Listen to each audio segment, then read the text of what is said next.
로마서 8장 1절부터 13절까지 함께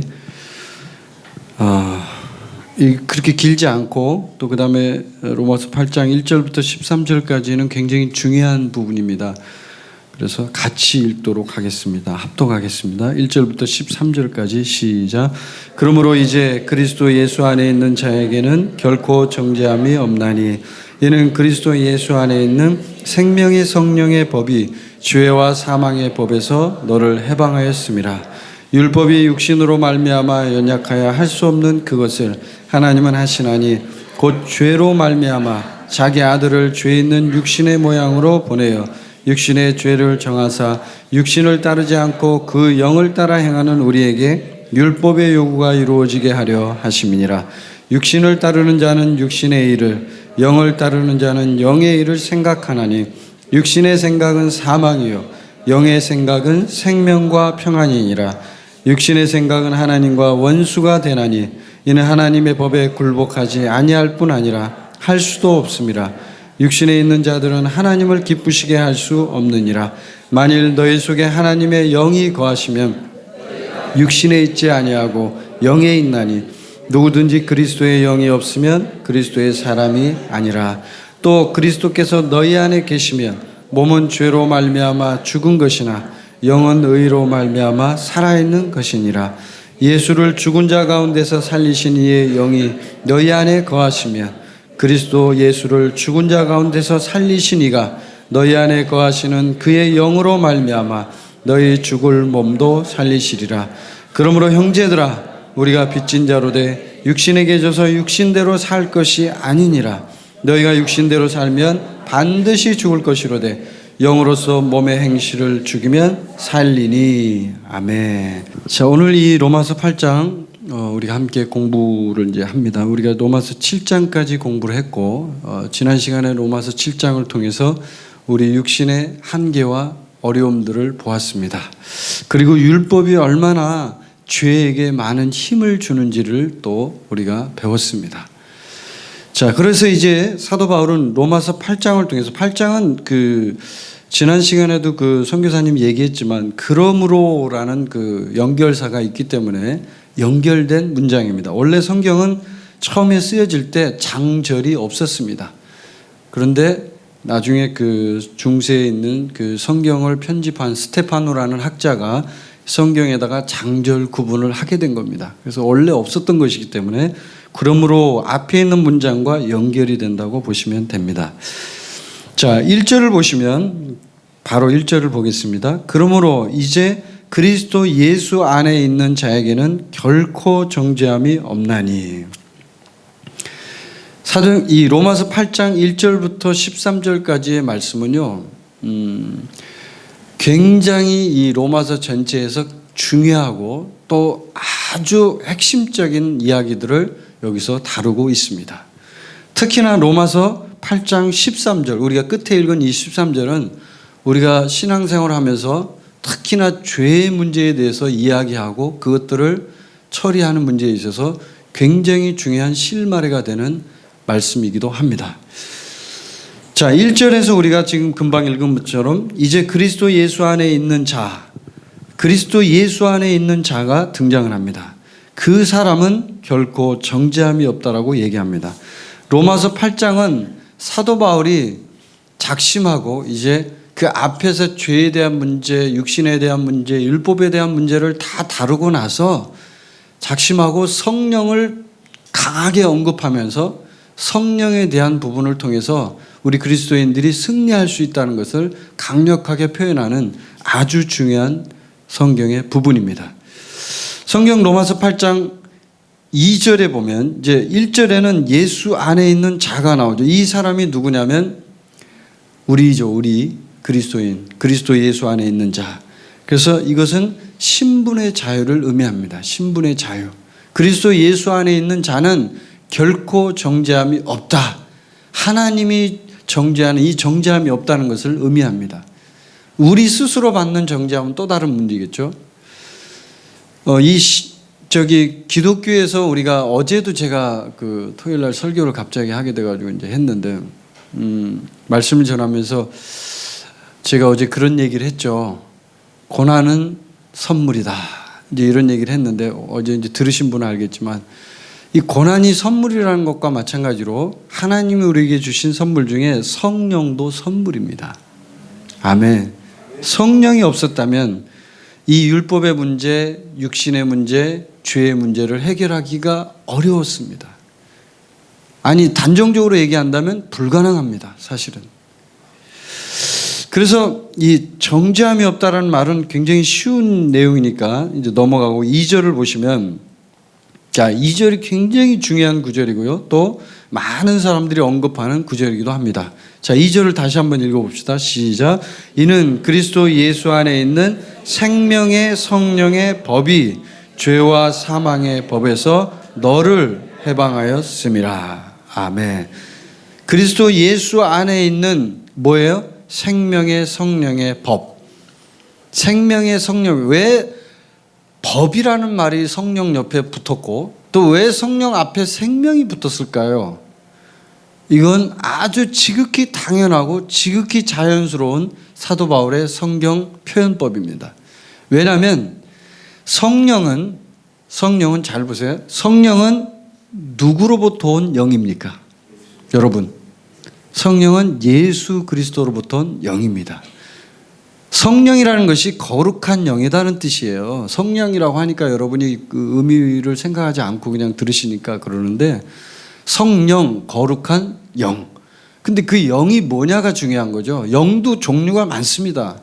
영이 마귀로부터 온 영도 있고 세상의 영도 있고 기쁨의 영도 있고 슬픔의 영도 있고, 영도 굉장히 다양한 스펙트럼을 갖고 있고 그 빛깔을 내고 있어요. 그런데 그 영 중에 어떤 영이냐가 중요한 거죠. 이 영이 성령인데 성령은 예수님으로부터 온 영입니다. 자, 그러면 이 예수님으로부터 온 영이 왜 앞에 생명이 붙었느냐? 예수님은 뭐하러 오신 분이에요? 이 땅에 생명을 주러 오신 분입니다. 아멘. 예수님은 우리를 죽이려고 온 분이 아닙니다. 예수님은 우리를 망치게 오신 분이 아닙니다. 예수님은 우리를 벌하러 오신 분이 아닙니다. 예수님은 우리에게 생명을 주러 오신 분입니다. 그래서 성령 앞에 생명이 붙는 거예요. 성령과 생명은 뗄래야 뗄 수 없는 밀접한 관계를 갖고 있는 것입니다. 그럼 왜 뒤에 법이 나왔냐?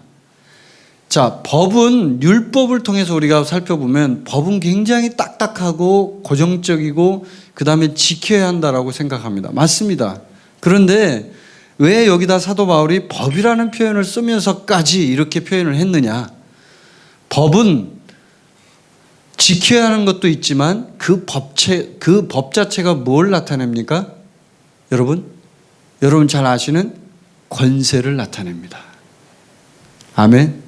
법은 권세의 권세. 그래서 법은 지켜야 하는 것뿐만 아니라 법 자체가 권세이기 때문에 그 권세를 가지고 나아가면 어떤 사람도 그 법 앞에는 다 무릎을 꿇어야 합니다. 맞죠, 여러분? 여기 대한민국에 사는 우리 국민들은 전부 다 법 앞에 평등합니다.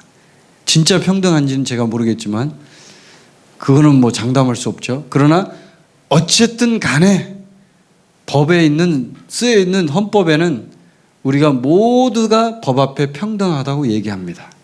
근데 그 이면에 있는 중요한 의미가 바로 여기서 지금 사도 바울이 얘기하고자 하는 의미가 뭐냐면, 생명의 성령의 법이 뒤에 보시면 죄와 사망의 법에서 너를 해방했다라는 표현을 할 때 이 법이 지켜야 된다라는 법으로 얘기하는 게 아니라는 거예요. 여러분이 오해를 하시면 안 되는 게, 이 법은 바로 권세를 의미합니다. 권세. 왜? 그 권세를 가지고 죄와 사망의 법을 해방했기 때문에. 권세가 있어야 해방이 되는 거죠. 권세가 있어야만 일을 할 수 있죠. 권세가 있어야만 능력이 나오는 거죠. 내가 능력이 없는데 어떻게 일을 하겠어요? 늘 하는 얘기지만 경찰관이 경찰관 제복을 입지 않고 바깥에 나가면 사람들이 경찰인지 아닌지 알아요, 몰라요? 아무도 모르죠. 저 사람 경찰이야? 근데 제복을 입고 딱 나가는 순간 사람들은 압니다. 아, 저거 경찰이구나. 경찰이네. 마찬가지입니다. 생명의 성령의 법은 권세를 의미하기 때문에 그 권세가 우리에게 있다라는 얘기를 하나님은 우리에게 말씀하고 있고 사도 바울에게 얘기하고 있어요. 그럼 그 권세가 우리에게 주어졌다는 것은 죄와 사망의 법이 더 이상 우리의 권세에 해당되지 않는다는 거죠. 더 이상 영향을 미칠 수 없다는 걸 의미합니다. 해방했다라는 표현을 쓰기 때문에. 해방. 중국에 가면 인민해방군이 있어요. 인민해방군 이야기를 하자면 제가 할 말이 참 많은데 지금 설교 시간이니까 그 얘기는 안 하겠습니다. 인민해방군이 중국 인민 13억을 해방했다고 굉장히 자랑을 많이 합니다. 근데 사실 해방했어요. 사실이 해방을 했는데, 왜냐하면 옛날에 그 장개석 군대가 인민들을 막 그 괴롭혔어요. 돈을 많이 착취했고 국민들을 못 살게 했어요. 그러니까 인민해방군이 오니까 너무 좋아했던 거예요. 그리고 실제로 모택동이 처음에 국민들한테 할 때는 잘했습니다. 농민들을 잘해줬어요. 굉장히 인기가 많았습니다. 한마디로. 그래서 인민해방군이 승리했습니다. 굉장히 열악한 환경에서도. 해방이라는 것은 우리 인간에게 있어서 굉장히 중요한 의미를 갖습니다. 특히나 우리 그리스도인들에게 있어서 죄와 사망의 법이 우리를 올가매고 우리를 계속적으로 우리를 속박하고 있는 이 환경 속에서는 해방이라는 말은 아주 중요한 말입니다. 자, 제가 여러분에게 묻습니다. 여러분 죄에서 해방되셨습니까? 아멘. 여러분 사망에서 해방되셨습니까? 아멘. 아멘. 왜? 생명의 성령의 법이 더 높은 권세가 죄와 사망의 법을 짓눌러 버리는 거예요. 탱크를 몰고 와가지고 짓밟아 버린 거죠. 그러니까 죄와 사망의 법이 완전히 끝나버린 거예요. 해방됐다라는 말 자체가 그걸 포함하고 있는 거죠. 물러갔다. 이제 이 나라는 생명의 성령의 법의 통치가 일어나지 죄와 사망의 법은 이제 더 이상 여기는 해당이 없어. 이 얘기죠. 자, 이 부분을 여러분이 분명히 오늘 이제 이해하셨습니다. 그러면 생명의 성령의 법이 우리에게 이제 권세가 있고 그것이 효력이 있다면 이제 우리는 생명의 성령의 법에 따라서 살아야 합니다. 근데 현실은 그렇지 않습니다. 여러분이 고백하실 거예요. 현실은 그렇지 않다고. 자, 3절 한번 보세요. 3절 보면 율법이 육신으로 말미암아 연약하여 할 수 없는 그것을 하나님은 하시나니. 제가 지난 시간에 얘기했지만 율법은 죄를 지을 때 죄에게 힘을 줍니다. 고린도전서 15장에 있는 말씀을 가지고 제가 얘기했죠. 쉬운 성경 가지고 읽어드렸잖아요. 율법이 힘을 줘요. 힘을 죄한테. 죄를 지으라고 그냥 라이센스를 주고 자격증을 주는 거예요. 율법이 그런 짓을 합니다. 율법이 잘못된 건 아닙니다. 그러나 율법 자체가 그런 기능을 갖고 있는 거죠. 그래서 할 수가 없어요. 절대로 할 수가 없어요. 육신으로서는. 근데 하나님은 할 수 있다는 거예요. 어떻게 했다고요? 죄 있는 육신의 모양으로 보내요. 누구를 보내요? 예수 그리스도를 육신의 모양으로, 우리하고 똑같은 모양으로 예수님을 딱 해가지고 만들어서 우리처럼 똑같이 인간으로 태어나게 해서 인간의 몸을 입고 이 땅에 와서 죄를 예수님에게 전부 다 전가시킨 거예요. 그래서 4절에 보면 육신을 따르지 않고 그 영을 따라 행하는 우리에게 율법의 요구가 이루어지게 하려 하심이니라. 아멘. 그러니까 육신을 따르지 않고 영을 따른다, 성령을 따른다 이렇게 표현할 수 있습니다. 성령을 따르는 사람에게 율법의 요구는 이미 끝난 겁니다. 근데 왜 지금도 우리가 율법을 지키려고 합니까? 이건 대단히 잘못된 거죠. 하나님이 이미 율법의 요구를 성령을 통해서 이뤄버렸다는 거예요. 끝장냈다는 거예요. 성령이 오면 더 이상 율법 지킬 필요 없다. 너희는 성령으로 하면 돼. 더 이상 그 절기 지킬 필요 없고 더 이상 율법에서 나오는 613가지 그 복잡한 율법, 양을 잡아가지고 제사 지내고 피 뿌리는 거 안 해도 된다는 겁니다. 안식일 지키지 안 해도 된다는 거예요. 바울이 얘기하는 게. 왜? 안식일의 주인이 왔으니까. 우리는 그 안식일의 주인을 우리 속에다 모시고 다니는데 무슨 안식일을 지킵니까?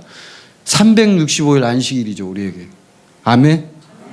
365일 우리는 평화고 안식이고 그렇죠. 예수님이 우리 속에 있다면.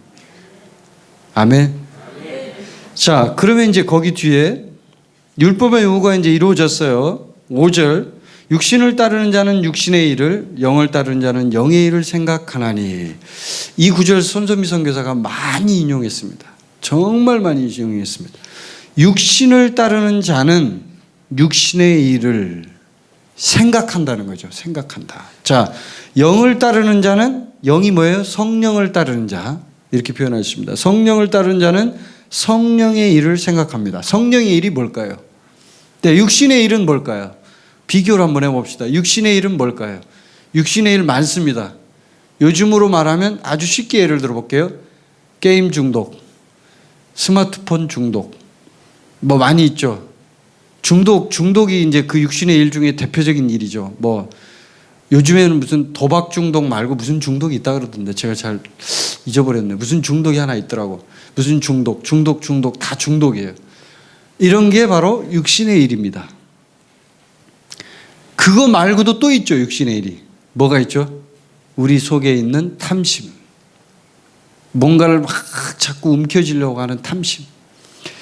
제가 그 인천에 있는 장로님한테 얘기를 들으니까 그 얘기가 지금도 잊혀지지 않는데, 그 명예욕이 있잖아요. 인간이 명예욕, 그것이요 성욕의 33배래요. 성욕도 굉장히 세잖아요, 사람이. 근데 그거의 33배가 명예욕구래요. 얼마나 강하겠어요. 얼마나 그게 무섭죠. 그러니까 목사님들이 명예 때문에 신앙 다 팔아먹고 다 하는 거예요. 그냥 배교해도 괜찮다. 나만 명예 얻으면 된다. 이렇게 되는 거죠. 근데 이게 우리 속에 다 있다는 거예요. 그게 남 얘기가 아니라 우리 자신도 있다는 거죠. 그것이 숨겨져 있다는 거죠. 무섭더라고요, 그게. 근데 이 육신을 따르는 자는 육신의 일을 생각하고 영을 따르는 자는 영의 일을 생각한다고 바울이 지금 얘기하고 있는데, 그러면 이제 성령의 일을 생각한다라고 할 때 성령의 일은 뭘까요, 여러분? 성령의 일이 뭘까요?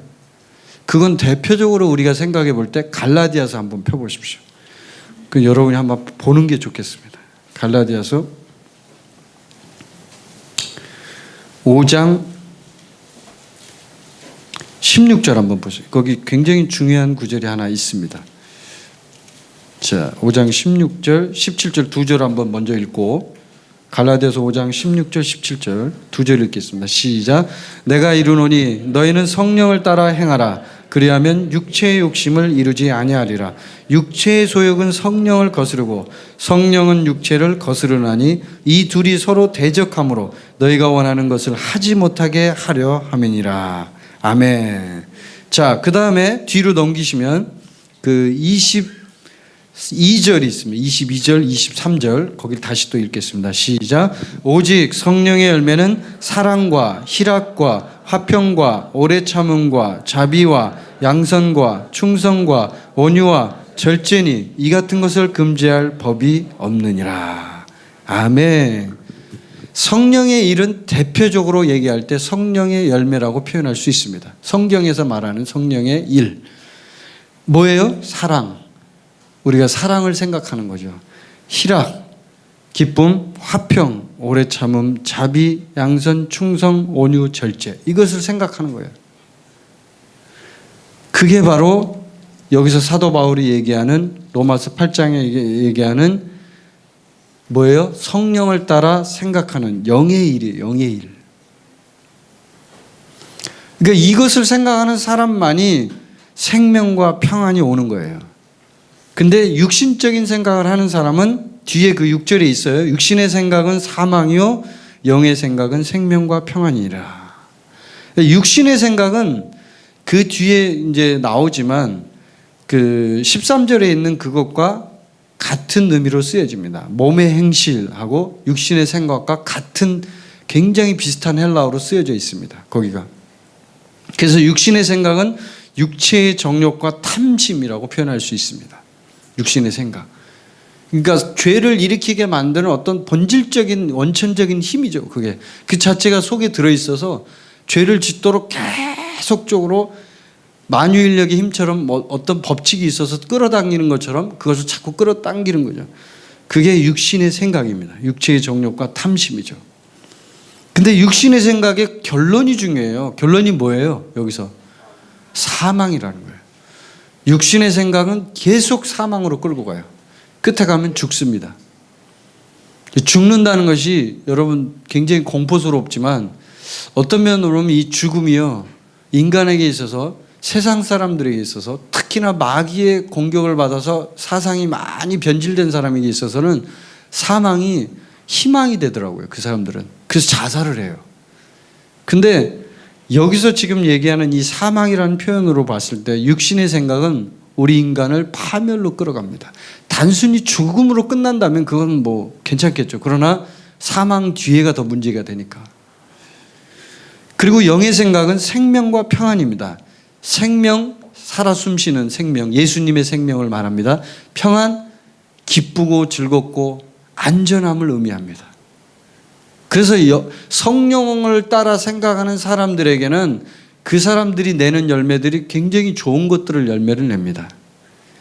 그래서 여러분이 이단을 판별할 때 볼 수 있는 아주 중요한 또 하나의 어떤 단서가 있는데요. 그게 바로 그 사람들이 내는 열매가 성령의 열매냐, 이걸 보시는 것도 아주 좋은 분별법 중에 하나입니다. 어떤 교리적으로 막 논쟁을 하다 보면 잘 모르잖아요. 서로 씩씩거리니까 이제. 근데 열매를 한번 보세요. 그 사람들이 내는 열매를 보면 아, 성령의 열매가 마음을 맺히는구나, 사랑이 나오는구나, 그런 희락이 나오는구나, 기쁨이 나오는구나, 인내가 나오는구나, 이런 것들이 나오면 그것이 바로 성령이 인도하는 하나님의 사람이라는 얘기겠죠. 자, 그 다음에 7절을 한번 보겠습니다. 자, 7절에 이제 육신의 생각을 조금 더 사도 바울이 진전시켜서 이제 9절까지 얘기를 하는데, 자, 육신의 생각은 하나님과 원수가 되나니 이는 하나님의 법에 굴복하지 아니할 뿐 아니라 할 수도 없습니다. 맞습니까, 여러분? 육신의 생각은 하나님과 원수입니까? 네, 원수입니다. 그런데 왜 우리는 하나님과 원수가 되는 생각을 할까요? 왜일까요? 하나님이 그거 하지 말라고 그렇게 육신의 생각은 원수라고 얘기하는데 왜 우리는 육신의 생각을 할까요? 아직 그 부분이 처리가 안 돼 있는 거죠. 아직 성령을 따라 삶의 훈련이 안 돼 있는 거죠. 핵심 키는 성령을 따라 사는 거예요. 성령을 따라 살면 누구도 죄를 짓지 않습니다. 어떤 사람도 죄를 질 사람이 이 세상에 단 한 사람도 없습니다. 그러나 육신을 따라 사는 사람은 다 죄를 짓게 되어 있습니다. 그 다음에 8절에 보면 육신에 있는 자들은 하나님을 기쁘시게 할 수 없다. 당연하죠. 9절, 만일 너희 속에 하나님의 영이 거하시면, 자, 하나님의 영은 어떤 영입니까, 여러분? 성령입니다. 성령이 거하시면 우리가 어떤 상태라고요? 우리가 육신에 있지 않고 뭐에 있다고요? 영에 있다는 거죠. 영에 있다. 우린 육신에 있는 게 아니에요. 그 상태 자체가, 성령이 우리 안에 거하시는 그 상태 자체가. 근데 우리는 착각을 합니다. 자꾸 내가 육신에 있다라고. 그건 속임수에 속는 거예요. 우리는 얼마든지 성령이 우리 안에 계시기 때문에 우리가 영에 따라 살 수 있는 충분한 능력을 갖고 있습니다. 우리 안에 충분한 능력, 에너지가 있습니다. 그런데 그걸 착각하는 거예요. 자꾸 나는 육신으로 산다라고 생각하는 거죠. 그래서 거기에 뒤에 분명히 바울이 얘기합니다. 누구든지 그리스도의 영이 없으면 뭐라고요? 그리스도의 사람이 아니라는 거예요. 아예 그리스도의 사람 자체가 성립이 안 되는 거죠. 그래서 구원받았다면, 만약에 예수 그리스도를 모시고 내 안에 성령이 있다면 그 사람은 그리스도의 사람이기 때문에 반드시 영을 따라 살 수 있다는 거예요. 성령을 따라 살 수 있다는 거예요. 자, 10절 한번 읽어봅시다. 10절 시작. 또 그리스도께서 너희 안에 계시면 몸은 죄로 말미암아 죽은 것이나 영은 의로 말미암아 살아있는 것이니라. 자, 그리스도께서, 성령이 우리 안에 계신다는 거예요. 그리스도의 영이 우리 안에 계시면 몸은 어떻게 된다고요? 죄로 말미암아 죽었다. 몸은 왜 죄로 말미암아 죽은 거예요? 죄는 우리를 사망으로 끌고 갑니다. 그래서 육신에 있는 이 몸에 있는 상태의 옛사람, 이건 몸을 표현하면 이제 그 헬라어로 보면은요, 이게 진짜 플래시라고 하는 육체를 얘기하는 게 아니라 우리 속에 있는 그 육신적인 것들을 옛사람을 얘기합니다. 근데 그 옛사람이 죄로 말미암아 죽은 거예요. 끝나버린 거예요. 이미. 우리가 이건 많이 앞에서 언급을 했기 때문에 알고 있습니다.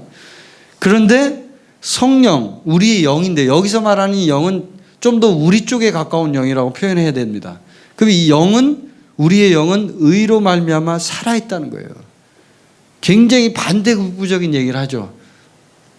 육신적인 것들은, 옛사람은 죄로 말미암아 다 죽어버렸고 성령으로 인해서 이 안에 있는 우리 영, 진짜 우리 사람, 영, 이 영은 살아있다는 거예요. 왜?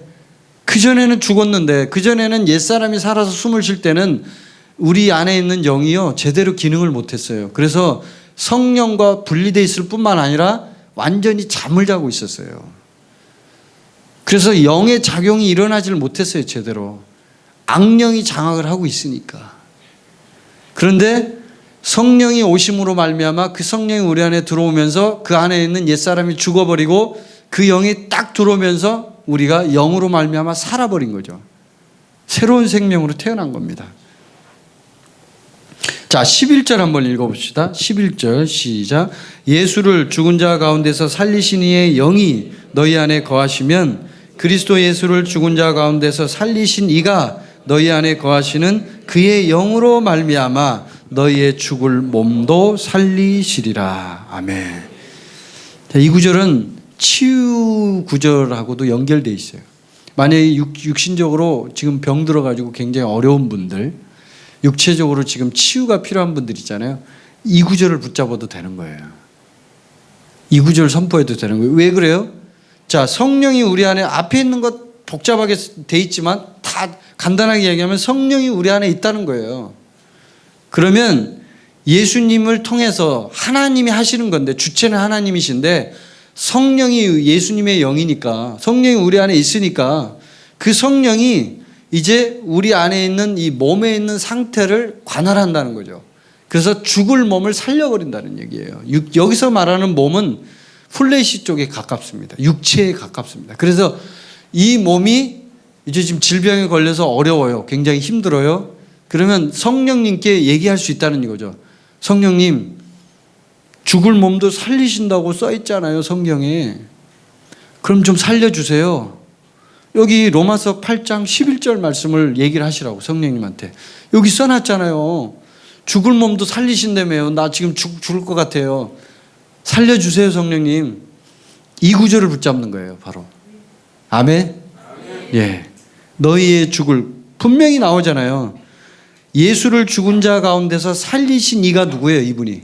하나님이죠. 너희 안에 거하시는 그의 영으로 말미암아 너희의 죽을 몸도 살리시리라. 너희의 죽을 몸을 살린다는 거예요. 하나님이 약속하신 거예요, 지금 이게. 그래서 이걸 붙잡아요, 딱. 그래서 제가 어떤 경우에 이 구절을 얘기해 주는 경우가 있어요. 막 죽는다고 막 괴로워하는 사람들이 있거든요. 종종 말기, 나는 죽어요. 뭐 그런 분 있잖아요. 암 환자 중에 말기와 암 환자들. 그러면 이제 이 구절을 가지고 선포를 10,000번을 해라. 뭐 한다든지 이렇게 제가 얘기를 하는 경우가 있어요. 돼요, 충분히. 왜냐하면 이게 말씀이 생명이니까. 이 구절이 하나님이 쓰신 약속이니까. 성령이 있으면 너희 죽을 몸을 살린다고 했으니까 분명히 살린다는 거예요. 그게 옛사람이 의미하는 그 혼적인 생명과 육체적인 생명을 다 포함하는 거예요. 다. 두 개를 다 포함하고 있어요. 자, 그 다음에 이제 12절, 13절 이제 끝나갑니다. 그러므로 형제들아, 우리가 빚진 자로 돼 육신에게 져서 육신대로 살 것이 아니냐. 이 구절을 왜 여기다 써놨냐면, 죽을 몸을 살리는데, 그렇게 살리는데 니네들이 지금 또 육신에 따라서 이렇게 막 육신대로 가면 이게 빚졌다는 표현을 쓰잖아요. 우리가 빚을 졌다는 얘기예요. 이 말은 뭐냐면 성령을 통해서 우리의 육신의 모든 걸 처리받은, 우리는 은혜를 받은 사람들이다. 은혜의 빚을 졌다라는 얘기죠. 사도 바울이 얘기하는 게 지금. 은혜의 빚을 졌는데 왜 또 다시 육신으로 가서 육신대로 살고 막 이렇게 하려고 하느냐 이거예요. 그렇게 하지 말라는 거예요. 그게 이제 13절에 정확하게 그 방법이 나와 있어요. 이제 마지막으로 이 13절을 제가 설명할 건데, 이 13절이 굉장히 중요합니다. 이 구절이. 자, 13절 다시 한번 읽어봅시다. 시작. 너희가 육신대로 살면 반드시 죽을 것이로되 영으로서 몸의 행실을 죽이면 살리니. 자, 아까 제가 말씀드렸죠. 몸의 행실이라고 하는 그 표현이 육신의 생각과 같은 비슷한 단어라고 제가 말씀드렸죠. 헬라어 원어에 보면. 그러면 몸의 행실 속에 뭐가 들어있다는 얘기예요? 육신의 생각이 들어있다는 얘기예요. 단순히 몸의 행실로만 알면 그냥 행실만 조정하면 되겠지 이렇게 생각하는데 아니에요. 헬라어 원어에 보면은 거기에 나와 있어요. 에이타나투테라고 하는데 이게 자체가 어떤 그 죄를 일으키게 만드는 원천적인 어떤 동력이라고 표현할 수 있어요. 에이타나투테라고 하는데 이게. 근데 이게 이 부분이 몸의 행실을 죽이면 산다고 분명히 표현하고 있는데 이게 굉장히 중요한 구절이기도 하고요. 이게 우리가 기독교 2000년 역사에서 사도 바울이 쓴 이 로마서 8장에 있는 그 내용 중에 우리에게 특히 우리 그리스도인들에게 죄의 문제를 해결하는 데 있어서 가장 중요한 말씀이에요. 이게 지금 13절이에요. 가장 중요한 말씀이에요. 자, 이 말씀을 간단하게 한번 분석을 해봅시다. 자, 너희는 누굽니까? 너희. 여기서 말한 너희는 그리스도 안에 있는 자입니다. 불신자가 아닙니다. 불신자한테 이 얘기를 하는 게 아니에요. 절대로. 그리스도 안에 있는 우리. 그럼 우리가 육신대로 살면 반드시 죽는다라고 표현하고 있습니다. 맞습니까, 여러분? 네, 육신대로 살면 반드시 죽습니다. 결말입니다, 이게. 근데 영으로서 몸의 행실을 죽이면 산다고 했습니다. 이 영은 성령을 의미합니다. 그래서 여기서는 지금 뭘 얘기하냐면 우리가 반드시 지켜야 할, 우리 그리스도인이 지켜야 할 의무가 있어요. 그건 뭐냐면 몸의 행실을 죽이는 게 우리가 해야 할 일이에요. 몸의 행실은 뭘 포함하고 있다고요? 육신의 생각을 포함하고 있습니다. 제가 얘기했죠. 육신의 생각과 몸의 행실은 비슷한 단어라고, 거의 같은 단어라고 보여지는 그런 단어를 쓰고 있습니다. 그러면 몸의 행실을 죽이는 게 우리가 의미고, 그 다음에 그걸 지켜야 할 사람은 나고, 그리스도인인 나고, 주님이 결국 끝에다가 약속을 해놨어요. 뭔 약속을 했냐면 몸의 행실을 죽이면 어떻게 된다고 약속을 해놨습니까? 산다 이거예요. 산다. 100% 보장해놨어요. 몸의 행실을 죽이면 산다. 100% 산다. 지켜. 몸의 행실을 죽여. 그 말이에요. 그 다음에 그 몸의 행실을 죽이는 데서 굉장히 중요한, 지금부터 잘 들으셔야 돼요. 몸의 행실을 죽이는데 여러분, 내가 죽일 수 있어요, 그거를? 내가 내 스스로 나는 돼요. 나는 돼. 내 충분히 할 수 있습니다. 됩니까? 뒤에 그분은 된다는 얘기입니까, 지금? 그걸 표현한 겁니까? 그 어떤 자매님은 된답니다. 이거 기독교 교리를 다시 써야 될 것 같은데. 성령만이 할 수 있죠. 절대적으로 육신은 불가능합니다. 그래서 할 수 있는 동력이 필요하잖아요. 몸의 행실을 죽이려면 그 앞에 바울이 써놨어요. 뭘로 죽인다고요? 영으로서. 성령으로만 가능하다 이거예요. 성령으로. 그 성령은 에이데 푸뉴마티라고 이제 그 원어에 나와 있는데 오직 성령만이 할 수 있다라는 뜻을 갖고 있습니다. 그래서 성령이 아니면 우리는 몸의 행실을 죽일 수 없어요. 육신의 생각을 죽일 수 없어요. 아멘? 그게 이제 중요한 이제 핵심 키워드입니다. 그리고 조건은 뭐냐면 약속을 우리가 받을 수 있는 조건이 있죠. 그건 내가 몸의 행실을 죽이면 가능하다 이거예요. 자, 아까 제가 몸에 대해서는 얘기했습니다. 몸은 뭡니까? 육신과 같다 이거예요. 육신의 행실, 육신의 생각과 같습니다. 그래서 이 몸이 내 안에 있는 어떤 그런 옛사람 혹은 죄를 일으키려도 만드는 어떤 그런 동력이기 때문에 이 죄의 몸은요, 굉장히 우리 사람을 어떻게 해요? 죄로 끌어가도록 계속적으로 욕을 하고 유혹을 하고 만듭니다. 그렇게. 몸의 행실은 제가 지금 말씀드렸죠. 육체의 일, 아까 갈라디아서에 있는 말씀에 있는 것처럼 그런 것들, 행위들, 외적 행동 뭐 이런 것들도 있지만 욕심을 일으키는 모든 것이 몸의 행실이에요. 행실 자체로만 보면 그냥 행동이라고 생각하지만 그렇지 않다는 거죠. 죄와 욕심, 탐심 이것까지 다 포함되어 있습니다. 그 안에. 그래서 몸의 행실을 죽일 때는 이제 이 몸의 행실을 죽인다는 것을 이제 마지막으로 제가 설명하고 이제 마치겠습니다. 그럼 몸의 행실을 죽인다. 성령으로 죽이는 거예요. 그럼 어떻게 죽이냐가 중요하죠. 이게 성령이 빠지면 절대로 할 수 없어요. 성령이 빠지면 불가능해요. 성령만 가능해요. 성령이 약속하셨죠. 자, 그럼 어떻게 성령으로 죽이냐? 이건 성령이라는 원어를 보면 에이타나투테라는 얘기를 제가 했잖아요. 이게 몸의 행실에 대해서 얘기할 때, 그러면 이거는 이제 어떤 의미를 갖고 있냐면 힘과 권리를 제거한다. 어떤 그런 파워를 제거한다는 의미를 갖고 있습니다. 그러니까 그렇게 일으키도록 만드는 동력이 되는 그 힘, 그거를 빼는 거예요. 힘을 빼는 거예요.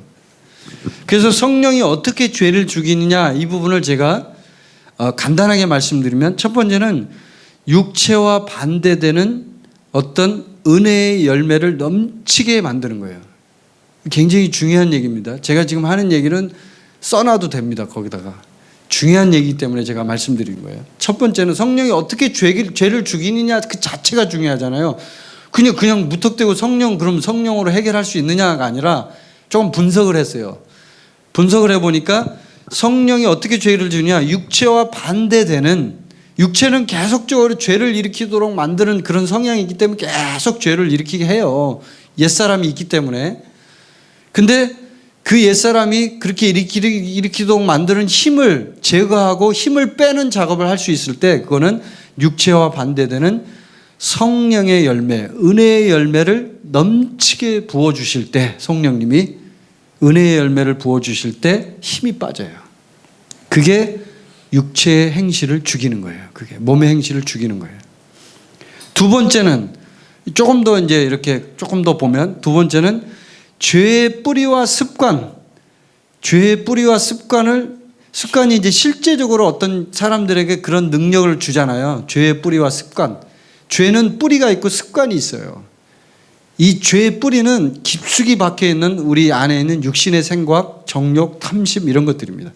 근데 습관이 또 있어요. 습관.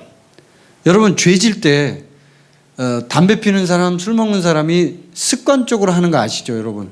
습관이에요. 그냥 자기도 모르게 해요. 그리고 나중에 정신 차려 보면 나는 지금 술을 한 병 다 먹고 있어. 습관이 무서운 거거든요. 근데 이 죄의 뿌리와 습관에 실제적으로 성령님이 효과를 일으켜요.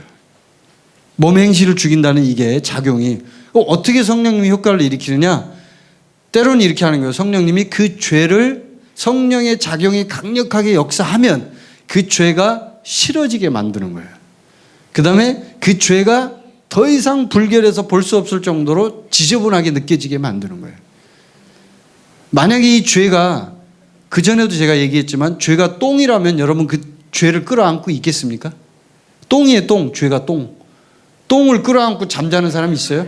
그 똥을 이렇게 옆에다 모시고 자는 사람이 있겠냐고요.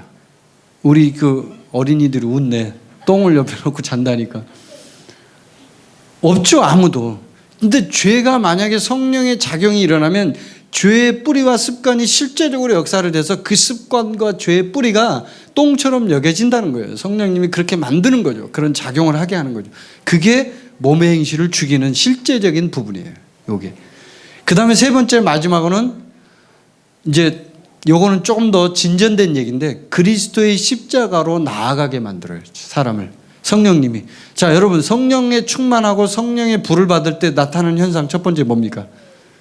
뭐가 나타나요? 회개가 일어나죠.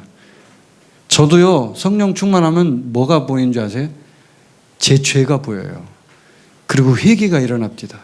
하나님 잘못했습니다. 이런 말이 나오지, 성령 충만한데 막 하나님 앞에 막 삿대질하면서 하나님 내가 얼마나 잘하는지 보십시오. 지금 대단하지 않습니까? 막 이렇게 하면서 성령 충만한 사람이요. 지금 성령 불 받은 사람, 이런 사람 봤습니까, 여러분? 주님 전 대단합니다 이러면서 막 이렇게 막 자랑하면서 이렇게 하는 이 사람 있습니까? 아무도 없죠. 성령의 작용의 특징이 뭐냐면 우리의 본질을 보게 만드는 거예요. 그래서 죄를 깊숙이 보게 만들고 나 자신을 점검하게 만드는 거예요. 그래서 세 번째가 뭐냐면 그리스도의 십자가로 가게 만들어요. 십자가 앞에 가는 거예요. 그래서 주님, 제가 이런 사람이군요. 저 정말 형편없군요. 주님, 제가 주님 앞에 다시 회개하고 나아갑니다. 그래서 이 몸의 행실을 죽인다라는 것이 성령이 하시는 건데 성령이 어떻게 죄를 몸의 행실을 죽이느냐?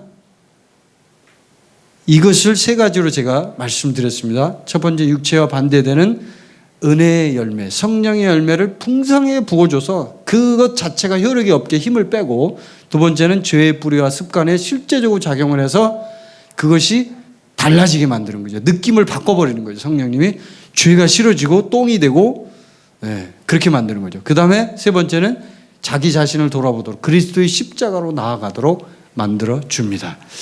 자, 오늘은 여기까지 이 로마서 8장 13절을 제가 중요하기 때문에 제가 좀 또 깊이 그 부분을 몸의 행실이 죽는 게 뭐냐, 바울이 지금 여기서 얘기한 것들을 조금 더 구체적으로 말씀을 드렸습니다.